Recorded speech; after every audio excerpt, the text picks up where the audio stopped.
Alors, on va donc regarder le dernier rhinocéros. Balance ton putsch, Hanouna se rêve en Trump français. C'est vrai qu'il commence de plus en plus à être en mode pourquoi pas, la présidentielle, tout ça. Donc on va voir ce qu'il en est. Bonjour, bienvenue dans Rhinocéros. Aujourd'hui, on va vous parler de Cyril Hanouna. Et oui, parce qu'on avait commencé Rhinocéros en 2023 avec un tout premier épisode qui parlait de Bolloré et de Cyril Hanouna. Et puis on en a reparlé un petit peu de temps en temps. Et il y a eu la décision de l'Arcom. Et oui, ça c'est arrivé juste avant les vacances d'été. Et puis nous, on est partis en vacances. Et puis entre-temps, on était un peu dans le flou. On savait pas ce qu'allait faire Bolloré, on savait pas ce qu'allait faire Hanouna. Bon bah là c'est bon, on sait, on va pouvoir vous en parler. Et c'est le bordel. On en a un peu parlé en live et j'ai fait un best-of sur Tout va très bien. En fait, Hanouna c'est vraiment un parasite dans le sens premier du terme. C'est en mode il a sucé ses 8, il y a plus rien, eh ben il se casse, il va autre part, il va à M6. C'est terrible. En 2015, l'obscurantisme islamiste est venu faire taire un journal avec des kalachnikovs. Aujourd'hui, on est venu faire taire et fermer une chaîne par une décision juridique. Je parle très lentement parce que je suis trop con pour dire des phrases rapides. Il est vraiment en train de comparer la fermeture de C8 avec Charlie Hebdo là? Il est vraiment en train de faire ça? Non mais attends, Charlie Hebdo c'est l'extrême droite islamiste, vas-y on va dire islamiste si tu veux, mais c'est l'extrême droite qui se sert de l'islam, blablabla on sait, voilà, qui a fait ça. C'est une attaque au Kalachnikov comme il l'a dit. C8 c'est l'Arcom, donc c'est l'État qui a décidé. Il compare vraiment une tuerie qui a été un deuil pour toute la nation avec une décision d'État parce que Cyril Hanouna propage trop l'extrême droite et fait des dingueries dans son émission. Il compare vraiment les deux et le tout en parlant super lentement. Même pas une minute, je suis déjà énervé. Super. Mais on va pas comparer. non, mais On compare pas, attends. Mais c'est comme tu vois, sur Twitter, on n'a pas comparé Elon Musk à Dodolph. Vraiment, on l'a pas comparé. On a juste dit que c'était le même signe de main, mais aucune comparaison, attention. Et ça y est, C8 a cessé d'émettre. La petite chaîne généraliste de Bolloré s'est éteinte, le régulateur en a décidé ainsi, et il faut bien le dire, c'est complètement de la faute de Cyril Hanouna. Les amendes records, c'était lui. Les rappels à l'ordre permanents de l'Arcom, c'était pour ses émissions. Des émissions qui ont coûté très cher à Bolloré. Les contrats étaient hallucinants et tous ces montants investis dans les projets de Cyril, c'était de l'argent que le milliardaire breton ne mettait pas dans d'autres programmes. Mais sinon, à cause de l'Arcom, eh ben, il y aura plus de taf pour les gens qui travaillaient sur C8, hein. C'est vraiment l'Arcom le problème, hein. C'est vraiment l'Arcom. C'est pas du tout parce qu'Hanouna, il sait pas ne pas respecter la loi, en fait. Sur C8, Hanouna prenait toute la place aussi parce qu'il prenait toute la thune. C8, c'était lui et cet échec, c'est le sien. Et il produit aussi, hein, Hanouna, faut pas l'oublier, hein, donc c'est vraiment le sien. Et Bolloré, il l'aimait, sa petite chaîne de télé. À la base, elle s'appelait Direct 8 et il l'avait vraiment lancée lui-même. C'était son petit projet, il était assez impliqué. Bonsoir, bienvenue sur Direct 8. Bonsoir, bienvenue sur Direct 8. Bonsoir, bienvenue sur Direct 8, puisqu'apparemment faut répéter ce que dit Vincent. Bon, par contre 2005, on dirait vraiment, c'est dégueulasse, alors sûrement un vieil enregistrement et du coup c'est pour ça, mais on dirait vraiment un enregistrement de 85 quoi. Sauf que voilà, sa chaîne, Hanouna, il l'a vampirisée. Et puis à la fin, il l'a carrément plombé quoi. Alors, en faisant quand même de super audiences, hein, on peut reconnaître ça à Cyril Hanouna. Non mais c'est vrai, ça, on peut lui reconnaître que, niveau chiffres, il est très bon Hanouna. Et c'est un gros problème justement, je veux dire, si c'était l'un des nombreux influenceurs d'extrême droite qui font autant de vues que moi, on s'en foutrait. Mais le problème c'est que non seulement il dit des dingueries, mais en plus il est écouté ce con. Alors c'est ça qui a sans doute pesé dans le choix de Bolloré de reconduire les contrats mirobolants d'H2O, la boîte de prod d'Hanouna. Désolé H2O, c'est une série plutôt sympathique des années 2000 sur des sirènes, mais sinon Bolloré nique-toi quoi. Les personnes qui ont la rêve de la série H2O, vous êtes vieux et vieilles. Oui, Vincent Bolloré devait lui faire confiance. C'est ma famille, Vincent Bolloré fait partie de ma famille, il fera toujours partie de ma famille. Le sang de la veine Vincent. Eh Vincent, le sang, tu n'as aucune famille, tu n'as aucune race, tu es prêt à te foutre à poil, à manger de la pisse, à aucune déontologie, aucune éthique. En fait moi c'est ça qui m'énerve avec Hanouna, c'est que si au moins il pensait ce qu'il dit, bon ce serait une horrible personne, mais tu vois par exemple Zemmour, un des rares trucs que j'aime bien c'est Zemmour, c'est que tu sens que il pense ce qu'il dit, que c'est un vrai combat pour lui. Bon, il en profite pour se faire un petit billet, mais je pense qu'il pense à 80% ce qu'il dit, tu vois, les 20% où il exagère, c'est pour vendre ses livres à la con et tout ça. Mais tu sens que c'est une vraie bataille pour Zemmour. Alors qu'Hanouna, ça aurait été un milliardaire d'extrême gauche qui lui aurait dit fais des trucs d'extrême gauche, il l'aurait fait tant qu'il est payé. Il a aucune valeur. Moi, c'est ça qui me dégoûte chez ce gars. C'est pas Vincent Bolloré, c'est non seulement l'actionnaire principal du groupe, mais c'est surtout et avant tout un ami. Ah, je sais pas s'il a une grosse bite, Vincent, mais en tout cas, j'espère que Cyril, il sait bien ouvrir la bouche et qu'il avale. Parce que, wouh, j'ai pas vu de porno qui suçait aussi bien, putain. Rendu très riche, Cyril Hanouna, donc on comprend pourquoi lui-même est toujours reconnaissant. Par contre, Vincent Bolloré, il a quand même de quoi en vouloir à son poulain qui lui a coûté une fréquence TNT. Ouais, il peut en vouloir à son poulain, mais bon, déjà, est-ce qu'il pouvait pas juste, je sais pas, lui dire d'arrêter ses conneries? Et bon, je pense qu'il était bien content, de voir les chiffres, de voir l'augmentation de l'extrême droite, tout ça, je pense que bon, s'il avait vraiment voulu arrêter Hanouna, il aurait pu. Donc au bout d'un moment, surtout que je pense qu'en vrai, Bolloré, il se sentait juste invincible. En mode, je suis riche, j'ai la chaîne, Hanouna fait des super audiences, je suis intouchable. Alors, rassurez-vous, Bolloré, il a toujours CNews et Pascal Praud pour continuer à mener son combat civilisationnel.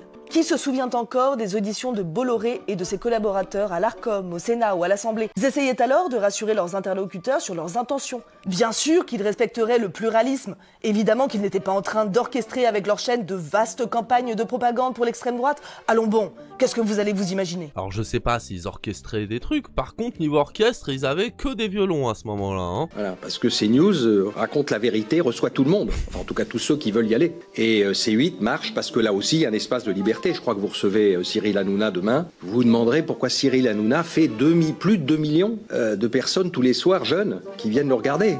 Les jeunes, c'est plus trop ça, hein, avec Hanouna. Hein. La majorité de ses spectateurs, c'est des vieux maintenant. Hein. Hanouna, c'était peut-être le mec des jeunes. À l'époque, non mais à l'époque, en 2014, c'était encore les jeunes, hein, tu vois, ou 2015. Mais aujourd'hui, c'est les vieux qui regardent Hanouna. Il y a peut-être des jeunes, mais c'est pas la majorité, tu vois. Voilà, mais ils ont envie de regarder ça. Alors est-ce qu'il y a de l'idéologie là-dedans ou chez Cyril Hanouna? Je suis pas sûr. Je crois qu'il y a une liberté, une joie. Sauf qu'avec la fin de C8, là, on a vu qu'ils en avaient plus rien à foutre. Dans les derniers jours de la chaîne, on a eu le droit à un documentaire à la gloire de Bardella, un documentaire sur le Puy du Fou raconté par Philippe de Villiers, et même, le dernier jour, à la diffusion d'un film anti-avortement produit par des chrétiens évangéliques américains, une diffusion qui n'était annoncée dans aucun programme télé et qui a été perçue comme un ultime pied de nez du milliardaire breton. Comment ça considérer? Mais c'est un ultime pied de nez de Bolloré. C'est vraiment en mode, ah, on va être supprimé, ok, let's go, on y va à fond. Après, d'un côté, de son point de vue, il a raison. D'un point de vue purement stratégique, j'ai envie de dire, la chaîne va s'arrêter. Autant y aller à fond. C'était comme s'il se tordait et se battait pour survivre. Mais elle parle d'un avortement là ou elle parle d'un alien? On dirait vraiment le début d'un film d'horreur, c'est en mode, mon Dieu, l'antichrist. Merci de tout ce que vous avez fait pour nous. J'oublierai jamais. J'ai été la complice de plus de 22 000 avortements. J'arrive même pas à le concevoir. Voilà, c'était ça l'ambiance à la fin de C8. Moi, ce qui me tue, c'est que les gens, ils se disent pas, il y a un problème. Parce que, je veux dire, se laisser avoir par le discours d'Hanouna, je peux un peu le comprendre, en vrai. Parce que, à la base, tu regardes Hanouna pour le divertissement, et puis t'es habitué, tu sais, au bout d'un moment, t'as tes habitudes, hein, tu allumes la télé, tu vois Hanouna, c'est rigolo, il dit de la merde, nanana. Si t'as pas envie de réfléchir, tout ça, je comprends. Mais au bout d'un moment, là, c'est gros, là, c'est grossier, je veux dire. Surtout en ce moment, avec ce qui se passe aux États-Unis depuis quelques temps, avec les lois enlever l'avortement de la Constitution, tu vois. JPP. Alors, c'était pas que ça, parce qu'il y a quand même eu une grande soirée spéciale d'Arca 100% TPMP, et là, c'était beaucoup plus festif, beaucoup plus convivial, regardez. Les bien-pensants qui nous fliquent, on leur met un doigt, les cons, les antipathiques, on leur met 2 doigts, les tordus de la politique, on leur met 3 doigts, et tous ceux qui nous critiquent, on leur met le bras. Ah, c'est bien, non? Patrick Sébastien tête. Ah là là. Moi, ce qui est con, c'est que Patrick Sébastien fait partie des personnes que, de façon interpersonnelle, je pense que je pourrais le trouver sympa, tu sais, autour d'une bière, en mode on discute vite fait. Mais alors, politiquement, plus il vieillit, plus il devient con. Hein. Mais bon, est-ce que c'est pas un peu ce qui attend toutes les personnes qui commencent à vieillir, qui se remettent pas en question, et qui croient que leur valeur et leur vision de la vie, elle est la meilleure, c'est la normalité, et du coup, si tu stagnes, alors que le reste de la société avance, c'est comme si tu régressais finalement. Et en plus, tu régresses en plus parce que au lieu d'essayer d'aller accompagner ces avancées, t'es plus en mode ah non, je veux pas. Et du coup, tu en deviens encore plus con, quoi. Et c'est comme ça que l'extrême droite arrive à convaincre. C'est en jouant sur ses peurs du changement, sur les réactionnaires et tout, tu vois. Et pour tous les salauds, ce sera du chorizo. Quoi? J'ai la ref. Qui a la ref? Et pour tous les salauds, ce sera du chorizo. Saucisse, saucisse. Merci. Oh putain, je pensais pas que j'étais tellement pas prêt pour cette ref. Avec son sourire de con, il est content en mode. Vous êtes content? J'ai reparlé du 36-15. Allez, let's go. C'est l'hymne du PCF. Oh, ça devrait. Usu, laisse TP. Si tu vois ce live un jour, demande au PCF d'en faire son hymne. Bref. Alors, qu'est-ce qui s'est passé pendant cette soirée? Alors, oui, non, surtout la question, c'est que va devenir Cyril Hanouna? Il était là, le suspense. Un suspense savamment entretenu par l'animateur-producteur lui-même, pendant des semaines. Et là, enfin, on allait savoir. Ça avait été annoncé, à la fin de l'émission, Hanouna et ses chroniqueurs allaient monter dans le bus de l'avenir et le bus allait conduire tout ce beau monde vers leur nouvelle aventure. Oh, le bus de l'avenir, quel nom de merde! Le bus de l'avenir, pour moi, c'est le nom du bus, du lip-dub, de l'UMP à l'époque, si vous avez la ref, si vous êtes vieux et vieille comme moi, vous avez la ref, et c'était terrible. Alors vous l'avez peut-être vu, c'est devant le siège du groupe M6 que tout ça s'est terminé. Ouais. En septembre, Cyril Hanouna va débarquer sur W9 et Fun Radio pour animer de toutes nouvelles émissions. Rendez-moi les Simpsons et Malcolm sur W9, SVP, je préfère encore la rediff ad vitam aeternam des Simpsons plutôt qu'une seconde d'Hanouna. Des émissions de divertissement apolitiques portant principalement sur l'actualité des médias. Ça rappelle un truc, non ? Un truc sorti en 2010 là sur France 4 avec Cyril Hanouna qui présentait. Eh bah oui, ça rappelle la formule d'origine de Touche pas à mon poste avant que ça devienne l'émission qu'on connaît aujourd'hui. Non mais c'est ça, apolitique et média, c'est tellement antinomique, ça a rien à foutre ensemble quoi, je veux dire. Si t'es un média, tu ne peux pas être apolitique. Et ça c'est un truc que j'ai toujours reproché à la droite et à l'extrême droite, c'est pas qu'ils aient leurs médias, ça à la rigueur c'est de bonne guerre, tout le monde peut avoir ses médias, mais c'est assumer d'être d'extrême droite au moins, nous on assume d'être à gauche ou à l'extrême gauche. Oh là là, les fragiles. Qui fait la part belle aux faits divers, aux invités d'extrême droite, une émission en croisade permanente contre la gauche. Les wokistes. La politique, moi, j'en parle pas du tout de politique. Bah non. Vous prenez les derniers mois, j'ai pas du tout parlé de politique. Mais il se fout de la gueule de qui? Il parle tout le temps politique ce con. Et même sans parler de ça, si tu veux jouer au débile, hein, tout est politique Cyril. Non mais il se fout de la gueule. Ouais, de ses auditeurs, c'est ça. T'as bien résumé, Ranko. En fait, c'est la politique qui a sauvé l'émission de Cyril Hanouna. Hanouna est obsédé par les audiences, hein. Il regarde ce qui marche, et ce qui marche, eh ben, c'est la politique. Recevoir des gilets jaunes, ça marche mieux que de commenter le dernier épisode de Koh-Lanta. Inviter Julien Audoul ou Éric Zemmour, ça marche mieux que de chier sur Karine Le Marchand pendant 20 minutes. Bah oui. Alors lui, il s'en défend, il dit qu'il parle de la société. Mais bon, pour parler de la société, il invite quand même beaucoup de politiques. Et des politiques qui sont un peu tous du même bord. Un peu des fachos quand même. Après, y a pas eu que des fachos, mais c'est vrai que la majorité quand même, ouais. Ah non, mais pour leurs auditeurs, c'est du gaslight tout à fait, mais ça, parce que ça s'est fait petit à petit. Au début, Hanouna, il parlait de télé, il parlait des séquences, c'était mignon, c'était haha, tout ça. Puis petit à petit, c'est parti en couille. Et les gens, ben, comme Hanouna s'est droitisé en même temps que la société, beaucoup n'y ont vu que du feu. Parce qu'on a reçu 3 fois Jordan Bardella ou 4 fois Éric Ciotti ou 2 fois on a mis des vidéos de Laurent Wauquiez. Nous on invite tout le monde ici. Bon, vous l'avez sans doute constaté, hein, au fil des années, Cyril Hanouna a commencé à prendre la politique très au sérieux et il est fort probable qu'il abandonne pas ce truc-là aussi facilement. Bah oui. Alors le contrat avec M6 est sûrement très avantageux, lui il va pouvoir rester dans le paysage médiatique et continuer à faire beaucoup d'argent, mais nous on se dit qu'il va peut-être pas se satisfaire que de ça. Ouais. Alors bon, il y a tout le monde qui me demande, Cyril, est-ce que tu vas te présenter à l'élection présidentielle de 2027 ? Alors, à votre avis, vous ici ? Non. Moi, je suis sûr que oui. Vous êtes sûr que oui, moi. Ah, mais j'aimerais bien d'ailleurs. On aurait besoin d'un président comme vous. Hein. Ah ouais, franchement, oui. Ah oui. Alors, ça fait longtemps que ce scénario est envisagé. En tant que trans, t'as peur? Ah bah tu fais bien d'avoir peur en tant que trans. Hein. De toute façon, en tant que minorité tout court, on doit tous et toutes avoir un minimum peur, hein, peu importe la minorité. Et Hanouna en tant que présidentielle, ça a vraiment des relents de Trump, la saucisse quoi. Il y avait même eu une BD là-dessus en 2020. Philippe Moreau-Chevrolet, enseignant et spécialiste de la communication politique, avait imaginé la campagne et l'élection d'Hanouna à la fonction suprême et il avait sous-titré sa BD « Méfions-nous des clowns ». La veille de la grande dernière de TPMP sur C8, la chaîne de Bolloré nous a proposé un petit documentaire sur les coulisses de l'émission et on pouvait voir que l'idée avait clairement fait son chemin dans la tête du clown et de ses équipes. Le seul qui peut sauver la France aujourd'hui, c'est moi. Attends, il a vraiment dit ça là? Attends, je suis obligé là. Je voulais pas la mettre. Mais là, il m'oblige. J'aime pas faire de l'autopub à ce niveau-là, mais non, là Cyril, au bout d'un moment, nique-toi. Tu verras, plus la vidéo continue, plus tu chutes dans les abysses. Ah, parce que là, on n'est pas encore dans les abysses là? Alors oui, le seul qui peut sauver le monde, c'est toi, mon pote. Allez. C'est lui, c'est Hanouna, un connard sans éthique. C'est lui, c'est Hanouna, un mec pathétique. C'est un mec soumis à Bolloré toute sa vie, sans aucun souci pour le profit. C'est lui, c'est Hanouna. Voilà, maintenant que ça c'est fait, non mais fallait que ça sorte. J'avais envie de la chanter, mais du coup, bah autant la mettre. Donc ça fait du bien.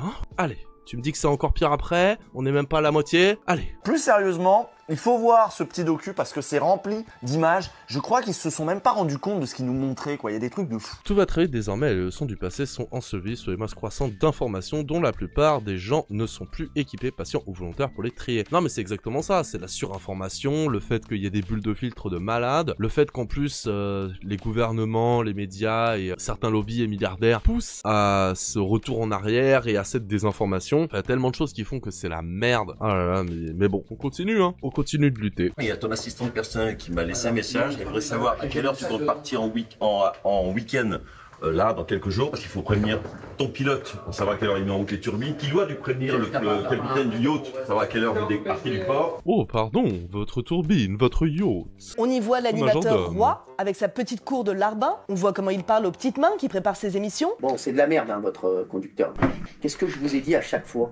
Les mecs, vous me mettez 50 sujets. Qu'est-ce que j'ai dit à chaque fois? Je m'en bats les couilles. Mais non, je m'en bats les couilles, là. Je m'en bats les couilles. Je m'en bats les couilles. Oui, je m'en bats les couilles, là. Mais s'il parle comme ça, alors qu'il sait qu'il est filmé, imagine ce qu'il dit quand il sait pas qu'il est filmé. Et le pire, c'est que je suis sûr que là, dans sa tête, il était en mode « Eh, je parle comme une merde, je suis trop badass, t'as vu? Moi, je parle comme ça à mes employés, parce que, eh... » Comment il parle à ses chroniqueurs? Vous êtes un peu dissipé. Gros mollo, vous me regardez.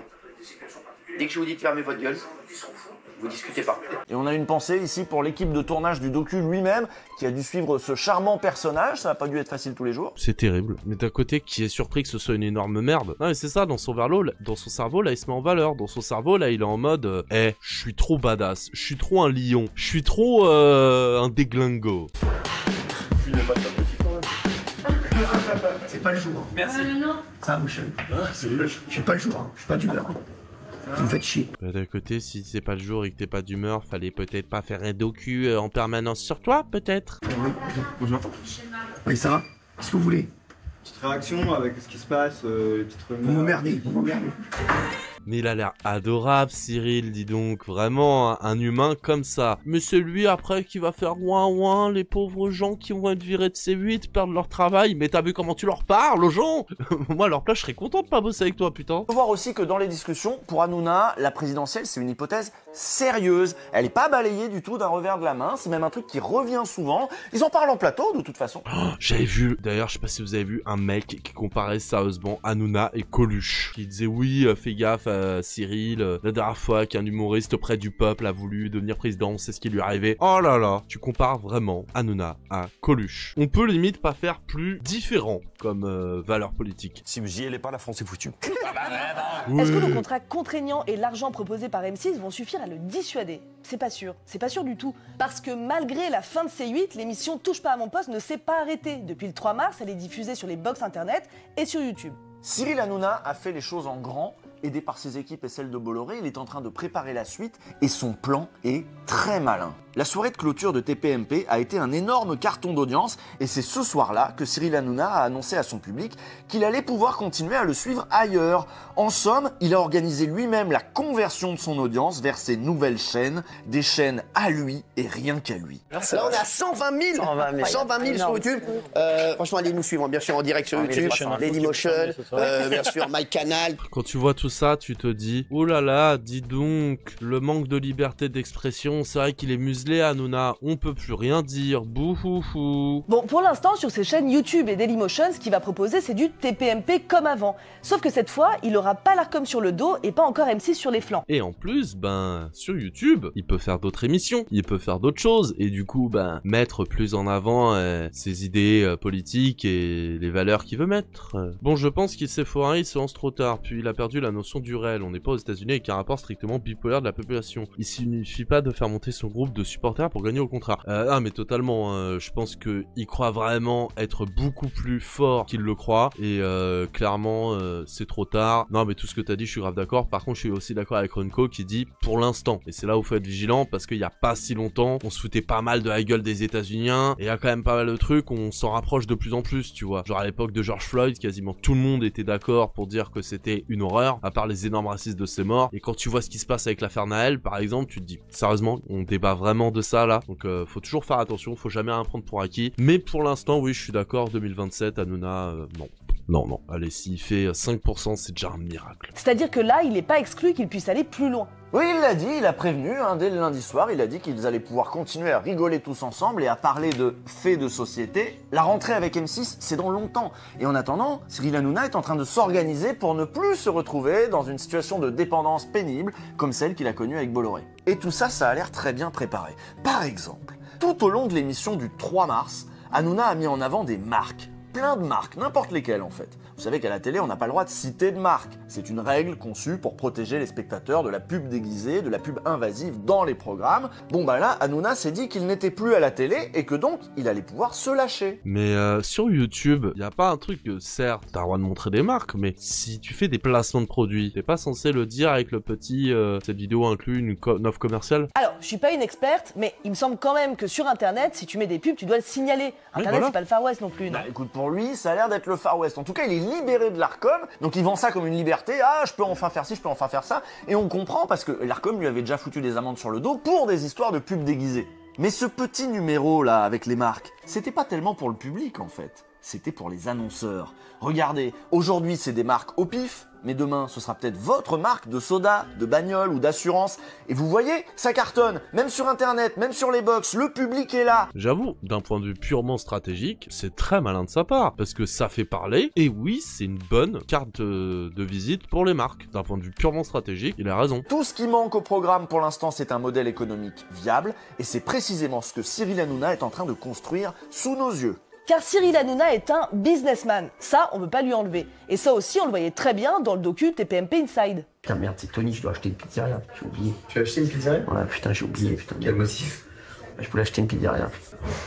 Tu dis ça comme si tu devais acheter du dentifrice. Non mais c'est vrai, j'ai oublié d'acheter une pizzeria, tu sais que ça fait... Bah oui frérot, rends-toi compte. Moi, au premier degré, j'ai cru qu'au début, il avait dit « Merde, j'ai oublié d'acheter une pizza ». Je me dis « Oui, c'est quoi le problème ?» Non, non, c'est une pizzeria, putain. Tellement hors du réel, tellement loin de nous, que le gars, il oublie d'acheter une pizzeria. On vous résume le personnage et la situation. On a là un homme de télévision, égocentrique et tyrannique, multimillionnaire, passionné de politique, tenté par la présidentielle. Vous vous doutez bien que pour lui, il y a un modèle qui s'impose et qui le fait rêver, c'est celui de Trump. Le seul moyen de faire bouger la France, c'est qu'il y ait quelqu'un qui arrive en 2027 et qui casse tout et qui reprenne tout depuis le début. Si il garde les mêmes institutions, sachez-le, la France ne se relèvera pas de sitôt. Si vous suivez TPMP, c'est assez évident, vous voyez bien qu'Hanouna est en train d'essayer d'appliquer toutes les recettes de la campagne de Trump. Il s'en prend à la gauche, il s'en prend aux wokistes. Mais moi je me demande si il pense vraiment ce qu'il dit, ou c'est juste qu'il y a quelqu'un au-dessus de lui, genre Bolloré, qui lui dit vas-y tente pour voir, ou si juste il fait partie du projet Atlas, je sais pas, mais vraiment, sérieusement. Après c'est aussi une façon de s'élever en faisant semblant d'être aussi riche que ceux qui le courtisent, et vous connaissez l'adage, faire semblant suffisamment longtemps et ça deviendra vrai. Oui, je pense qu'il y a de ça aussi. Non mais moi je peux pas m'empêcher de me dire que Hanouna, c'est plus une marionnette qu'un marionnettiste. C'est aussi un marionnettiste avec certains, mais c'est plus la marionnette de gens plus riches et haut placés que lui que l'inverse. Aujourd'hui, après mes yeux sont secs. L'intolérance, elle est à gauche, elle est dans ces médias de gauche. Je pense que les woke sont en train, ou ont pour l'instant, énormément abîmé le monde. Donc tout ce qui est anti-woke, je le défendrai. Oui, les woke ont vraiment fait du mal au monde. Vous vous rendez compte, ces gens qui osent dire qu'il y a du racisme systémique, qui osent dire qu'il y a de la transphobie, de l'homophobie, qu'il y a la guerre, vraiment tous ces woke là, ça me dégoûte. Ces gens qui disent que peut-être il faudrait arrêter d'objectifier les femmes. Non mais au bout d'un moment là, on n'était pas mieux au Moyen-Âge. Et comme Donald Trump est pour moi le symbole de l'anti-wokisme, et c'est pour ça qu'il a gagné les dernières élections américaines. Non, c'est pas pour ça qu'il a gagné les dernières élections, c'est parce qu'il a fait plein de coups de com', c'est parce qu'il a plein de lobbies qui sont à son soutien, c'est parce que contrairement à 2016, il n'y avait pas le problème de la Palestine et d'Israël qui a fait qu'une partie de la gauche n'a pas allé voter pour Kamala Harris. C'est parce que, il y a tellement de raisons. Pas juste parce qu'il est anti-woke. Dans ce cas, Zemmour aurait dû gagner les élections présidentielles en France, tu vois. Trump, c'est ce qu'il a fait lundi soir, alors qu'une partie de la communauté internationale était encore choquée de la manière dont Trump avait humilié Zelensky dans le bureau ovale. Hanouna se moquait, lui aussi, de Zelensky et invitait son public à savourer cette séquence et ses détournements. Ah, c'était un bon moment. Et Donald Trump a dit à la fin de truc, il a dit ça a fait un bon moment de télé. Ça a fait un bon moment de télé, c'est incroyable. Est-ce que vous vous souvenez du moment où Trump avait signé sur scène des dizaines de décrets présidentiels avant de jeter ses stylos à la foule juste après son investiture en janvier? Eh bien, il avait prévenu un peu avant ses partisans. Il leur avait dit « Vous allez vraiment vous amuser en regardant la télé. » Oh, you're gonna have a lot of fun watching television. Et il y en a un qui a dû regarder ça absolument fasciné, c'est Hanouna. On peut donc devenir président en faisant des trucs comme ça, en faisant des happenings comme lui, il le fait lui-même à la télé depuis des années. On peut être président et parler comme ça, et mentir comme ça. Et les gens aiment ça, les gens veulent ça. L'hypothèse d'une candidature à Hanouna, elle était peut-être absurde ou ridicule il y a quelques années, mais dans ce monde-là, Hanouna, il se dit qu'il a le vent dans le dos. Et il a pas tort, hein, parce que sur certains points, on a toujours quelques années de retard sur les États-Unis à ce niveau-là. Et 2016, Trump, ça nous paraissait ridicule, il est passé. Là, Hanouna, ça nous paraît ridicule, mais on sait pas. Hein. Déjà, le terme de woke ne désigne aucun groupe de pensée réelle. C'est une forme de regroupement de tout ennemi de l'ensemble ultralibéral conservateur. Non, mais c'est ça. À la base, woke, ça voulait juste dire éveillé aux problèmes sociaux, systémiques, etc. Et maintenant, c'est juste devenu un espèce de d'homme de paille, d'épouvantail pour dire tous ceux qui sont trop à gauche en fait, que le progressisme c'est mal. Et moi je suis assez d'accord avec eux, faut se méfier d'Hanouna parce que pour l'instant il est peut-être con, pour l'instant c'est peut-être une blague, etc. Mais la blague, ça peut devenir réel hein, sur le long terme. Et on l'a vu pour le meilleur comme pour le pire. Il pense qu'il n'a plus qu'à décalquer ce qu'ont proposé Trump, Milley et Musk. Pas seulement sur la forme, hein, mais aussi sur le fond. Écoutez son programme politique, il en parle librement. Par exemple, il veut sabrer dans les aides au développement. Ça on enlève. Il y a combien d'années, combien cela 200 millions, je leur enlève tout de suite, je les appelle. J'appelle le pays, le président. Allô, écoute-moi bien. Les 200 millions, c'est fini. Mais il croit que la vie, c'est un jeu. Il croit que la vie, c'est... on va jouer à SimCity ou quoi? T'es pas dans SimCity, frérot. C'est la vraie vie. Si t'enlèves 200 millions, ça aura des répercussions réelles sur les gens. Mais je me demande vraiment si il pense vraiment pouvoir gagner ou si c'est juste des gens qui lui disent si tu peux y aller, vas-y, allez, meurs là-bas. C'est ridicule. Il y a une vibe un peu Zemmour, mais plus à la Trumpien, c'est... Comme Elon Musk, il veut liquider les administrations, démanteler l'État, faire péter les régulations. D'où t'as vu, ici une entreprise, d'où t'as vu une entreprise où chacun, frère, il a son... C'est aidez-vous quoi, je veux les voir travailler moi, oh. Chacun a son fonctionnaire de chaque ministère. Il n'y a plus de ministère, les ministères ils sont chez moi. Il y a quelqu'un qui m'a dit, il y a frérot, qui tu nommes à l'Arcom? Il n'y aura plus d'Arcom. Attendez, c'est pas tout. Il a un programme social aussi. Donc il est en train de dire on enlève plein de budget de l'État, on enlève le régulateur de l'audiovisuel français. Mais dis-moi, ça a un nom ce que tu veux ça mon petit Cyril? Ça commence par un F et ça commence par un E et au milieu il y a assist. C'est très simple, tu fais un truc où les mecs gagnent pratiquement ce qu'ils gagnent en brut. Vous voyez ce que ça veut dire? Plus de cotisation, ça veut dire plus de retraite, plus de chômage, plus de sécu, ah bah. Ah mais c'est ça, moi je suis d'accord, hein, c'est une pierre dans l'eau pour goûter la température, pour voir comment ça passe. Et bah ouais, si ça explose, il peut monter au pouvoir, les personnes derrière s'en contenteront. Non, et puis ce qui est bien, c'est que si ça marche pas, il pourra dire c'était une blague, et puis c'est juste pour, voilà, Coluche quoi. Il peut se revendiquer de Coluche à ce niveau-là, bon Coluche lui crachera à la gueule, mais bref. Et bah si ça marche bien, bah il est content quoi. Non mais en vrai il a raison de tenter, hein, d'un point de vue purement objectif. Moi je suis chaud que pour que non, mais d'un point de vue objectif... Il n'y a plus de cotisation, il n'y a plus d'assurance. Enfin, l'assurance privée, quoi. Voilà, et croyez pas qu'il sait pas ce que ça veut dire. Croyez pas qu'il comprend pas ce qu'il dit, hein. Il sait que c'est un truc hyper capitaliste, il sait que c'est un truc bourrin, mais le prenez pas pour un con, hein. Et à certains égards, il a bien mieux compris ce qu'était le Trumpisme que beaucoup de commentateurs français. Ce qui se passe en ce moment aux États-Unis, c'est une révolution fasciste. C'est un coup d'état des riches. Un coup d'état qui a été rendu possible par Trump et ses talents d'entertainer. Un coup d'état qui en plus est légal ou presque, hein. C'est ça qui est flippant, c'est que le gars,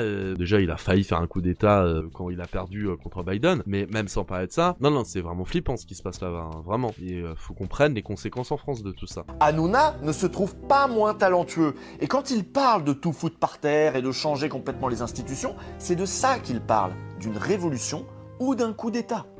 Ce sont les hauts fonctionnaires qui dirigent la France. Tant qu'on cassera pas tout et qu'on ne reprendra pas depuis le début, je peux vous dire que la France est ingouvernable. Voilà ce qu'est devenu Cyril Hanouna. Oh, c'est tellement le discours de Trump. Mais vraiment, Cyril Hanouna, j'arrive pas à savoir si il est, entre guillemets, naïf sur ce qu'il pense être des bonnes solutions, ou s'il est total cynique, mais juste il veut le pouvoir, peut-être un peu des deux, je sais pas. Et on vous assure qu'il est très sérieux. On vous avait fait une émission sur le style de Trump. On vous disait que ça ne collait pas complètement avec ce que l'extrême droite était en train de faire chez nous. Alors oui, il y a bien Ciotti qui essaye un peu de singer le milliardaire américain. Il arrivera jamais. C'est ridicule, on est d'accord. Oui. Zemmour a tenté le coup en 2022. Mais Zemmour, c'est un intellectuel, pas un clown. Il avait l'air méchant, mais il avait pas du tout l'air rigolo. En vrai, Zemmour, il pourrait bien passer. Bon, là, je donne des conseils à l'extrême droite, mais je pense que il faudrait, si jamais, enfin, il faudrait pour eux, hein, pour nous, ce serait pas bien, mais pour eux, moi, ce que je ferais à leur place, c'est que je mettrais Cyril Hanouna et Éric Zemmour ensemble, et l'un des deux serait la figure drôle, donc Hanouna, et l'autre la caution intellectuelle. Après, lequel serait le président et lequel serait son ministre, ça je sais pas, mais tu vois l'idée. Ah, mais j'espère par contre qu'ils le feront jamais, hein, qu'on soit d'accord. Quant à Bardella et à la mère Le Pen, eux, ils essaient au contraire d'avoir l'air sérieux et respectable.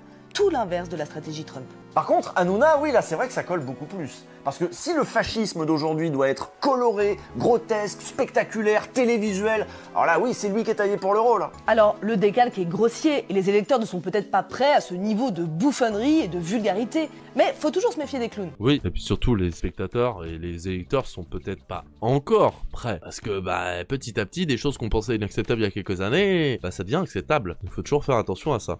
Demandez à Batman. En Argentine, on n'a pas voulu voir venir Milei. Aux États-Unis, on n'a pas voulu voir venir Trump. On n'a pas non plus voulu croire à sa réélection. Et maintenant qu'il est là, on ne veut pas voir les saluts nazis.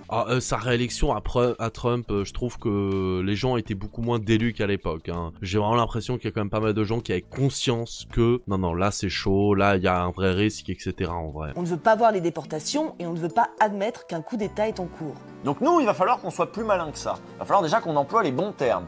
Hanouna et Trump sont deux petits tyrans. Qu'ils se soient lancés en politique ou non, leur valeur, leur caractère et leur puissance leur vient d'un univers qui ne connaît que la force et la brutalité. Cet univers, c'est l'univers de l'entreprise. Ce sont des tyrans parce que ce sont des patrons. I'm sorry, you're fired. Get out of here. Dans les entreprises, on tolère cette brutalité.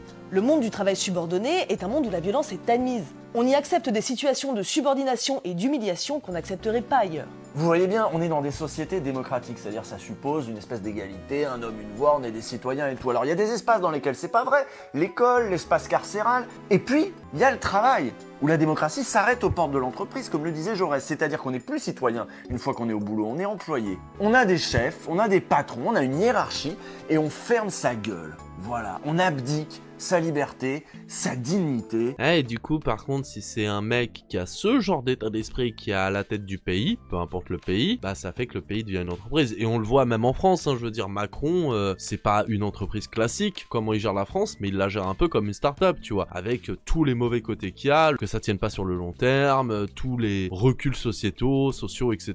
La maladie des retraites, tout ça. Donc, si vous trouvez que c'est pas ouf ce qui se passe en ce moment avec Macron, vous avez vraiment pas kiffé la méthode Hanouna alors. Hein. J'ai envie de revenir au petit docu là. Vous avez vu comment Hanouna parle? Vous avez vu comment il ose parler alors qu'il sait qu'il est filmé? Les mecs, je disais ça tout à l'heure. Vous avez rien compris. Vous avez rien compris. Excusez-moi les chéris, je vous adore, mais vous avez rien compris. Pour la liberté d'expression et quand on dit un truc contre, vous nous dites taisez-vous, donc c'est un peu bizarre. Vous serez pas là. Vous serez pas là avec nous longtemps. Merci. Tant pis. Hein. Non mais c'est vrai, c'est insupportable cette Géraldine Maillet. Non mais c'est insupportable les gens qui sont pas d'accord avec moi. Merde, j'en ai marre. Moi j'invite des gens pour qu'ils discutent, mais pour la liberté d'expression, mais s'ils sont pas d'accord avec moi. On est en train de rigoler là, vous venez nous faire chier. Non mais sans rigoler. Mais je vais pas chier, je dis juste que le ministre vous nous faites chier, Géraldine. Mais je vous dis, je vous pas chier, je dis gentiment. La ferme. Non, c'est pas comme ça, pas la ferme. Non, pas la ferme. Si, c'est la insupportable. ferme, vous êtes sûr? Oui, la ferme. Ok, salut. Merci, salut, merci, au revoir. Moi je parlerais même pas comme ça à mon chien en fait. Ouais, Hanouna, lui, il en fait un spectacle. Ah mais c'est terrible, c'est tellement énervant. Tu sais, c'est tellement ça représente tellement le patron qui sait qu'il a un pouvoir et qui en profite. Tu as un mélange de prof tyrannique et de patron, t'as envie de le goumer. Ce petit cirque autour de lui, ses employés, comment il leur parle, tout ça, ça fait partie du spectacle. Un spectacle qui tourne autour du petit patron odieux. Un peu comme dans The Office, sauf que là, le patron, il est pas du tout touchant et il est vraiment terrifiant. Il n'y a pas de place pour les petites stratégies d'évitement ou d'adaptation des employés. Et puis surtout, dans The Office, le patron, il est montré comme problématique en fait. Certes, il est touchant parce qu'il est très con, mais il est aussi critiqué parce qu'il dit des dingueries. C'est la différence. Cyril est gênant, il est odieux, il faut continuer de rire, d'applaudir, de lui dire qu'il est génial, de subir ses humeurs et ses coups de sang, sans broncher. Ce que Cyril veut autour de lui, c'est une petite assemblée de flatteurs, de flagorneurs et de larbins. Oui, il veut une cour en fait. Il se prend pour un roi avec sa cour. TPMP, c'est son Versailles personnel, rien de nouveau sur le soleil. Mais ça, c'est tellement typique, je trouve, des gens médiocres, des gens sans talent qui, une fois, ou peu de talent, qui, une fois qu'ils sont arrivés au sommet, ils se comportent comme de la merde parce que ils ont rien d'autre que le pouvoir en fait. Parce que si jamais ils ont pas le pouvoir, pouvoir et se rendent compte qu'ils ont rien. Parce que, comme tous les tyrans, Hanouna récompense la fidélité et l'obéissance, pas l'intelligence et l'autonomie. Et c'est comme ça qu'il a constitué sa petite cour des miracles, avec des gens qui sont coincés là parce qu'ils sont médiocres, ou qui sont grillés partout ailleurs, qui ont des dettes à rembourser, qui veulent passer à la télé à tout prix. Chez Hanouna, tous ceux qui ont pu se barrer se sont barrés. Et moi je trouve que c'est Hanouna, c'est un bon exemple que le gars, il était pas spécialement apprécié de partout à la base, tu vois. Il a eu sa chance avec TPMP, bon il en a eu d'autres avant, hein. Il a fait le Morning Live après Michael Youn par exemple. Et du coup, il ramène tous les gens qui étaient dans sa situation avant de pas trop le choix, vas-y on accepte. Mais sauf que là où il est malin, c'est que lui, il fait en sorte de les garder sous son emprise. En mode tu m'obéis, t'as pas le choix, sinon tu dégages. Bertrand Chameroy ou Camille Combal. On accepte de rester au service de ce petit caïd que si on est vraiment coincé. Et malheur aux ingrats, parce que eux, ils vont subir des représailles. Comme avec Trump, tout est transactionnel chez Hanouna. Il a fait quelque chose pour toi, même il y a des années, et tu lui dois quelque chose en retour. Ce qui s'est passé avec Zelensky dans le bureau ovale, c'est pas si loin de ce qui s'est passé avec Louis Boyard en fait. Non seulement il faut pas mordre la main qui nous a un jour nourris, mais en plus, il faudrait l'embrasser à tout jamais. Trump et Hanouna sont des patrons, et c'est ça qui façonne leur vision du monde. J'aime bien le rapport entre Louis Boyard, Hanouna et Trump Zelensky. C'est vrai que c'est la même dynamique, pas du tout les mêmes enjeux, mais la même dynamique. Basse, brutale et avilissante. Une vision du monde très éloignée de notre culture démocratique. Eux, ils ont une culture du chef et de la force. Bien sûr qu'ils vont admirer Poutine, et bien sûr que si ces individus se retrouvent au pouvoir, c'est vers le fascisme et la tyrannie qu'ils vont nous entraîner. On a de la chance, chez nous on n'en est pas encore là, pour l'instant chez nous c'est que de la télé. Et heureusement c'est que de la télé pour l'instant, mais c'est vrai qu'en France on a un peu plus les pieds sur terre, on sait moins facilement avoir par les discours simplistes du Trumpiste, mais on voit quand même qu'on perd quand même pas mal de batailles à ce niveau-là, qu'il y a un recul sur les valeurs, sur le progressisme, sur la pensée aussi. Faut qu'on fasse attention parce que ce qui pour l'instant est quelque chose d'un peu flou, qui arrivera pas tout de suite, peut devenir bien plus concret avec le temps. Mais Hanouna nous prépare la suite, et pour voir à quoi ça va ressembler tout ça, va falloir suivre sa chaîne là, Zoubida TV. On ne sait pas encore ce qu'il adviendra de cette chaîne, sur les box, sur YouTube, sur Dailymotion, mais il est peu probable qu'il la laisse tomber en septembre quand il devra honorer son contrat avec M6. Hanouna regarde de très près ce qui se passe aux États-Unis,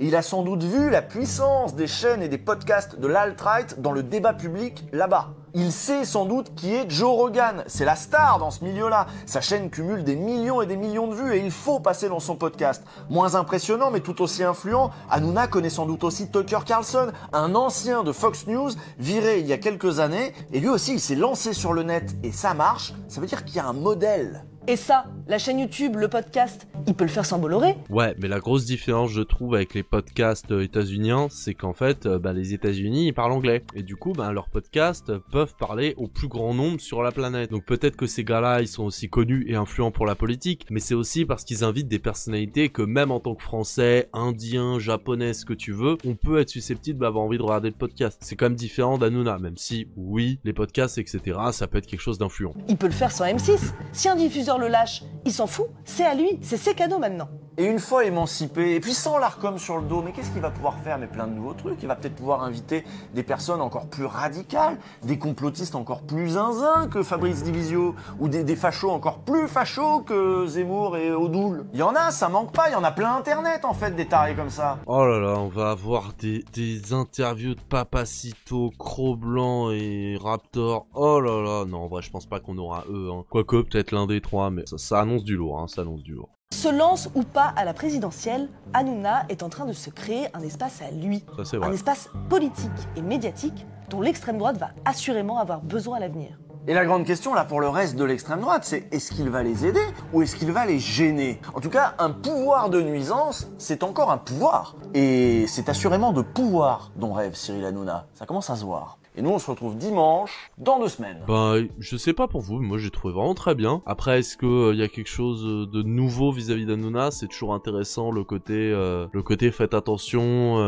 On croit que les choses vont rester telles quelles, mais il y a quand même des chances que si on fait pas attention, le gars nous la mette à l'envers. Je sais pas ce qu'on peut faire vis-à-vis d'Hanouna. Ne pas regarder, évidemment. Peut-être signaler quand il y a des trucs vraiment graves. Mais sinon, créer nos propres réseaux, nos propres trucs, parler aux gens et essayer de faire en sorte de montrer que ce qu'il fait c'est de la merde. Et continuer la lutte, y a que ça. Voilà.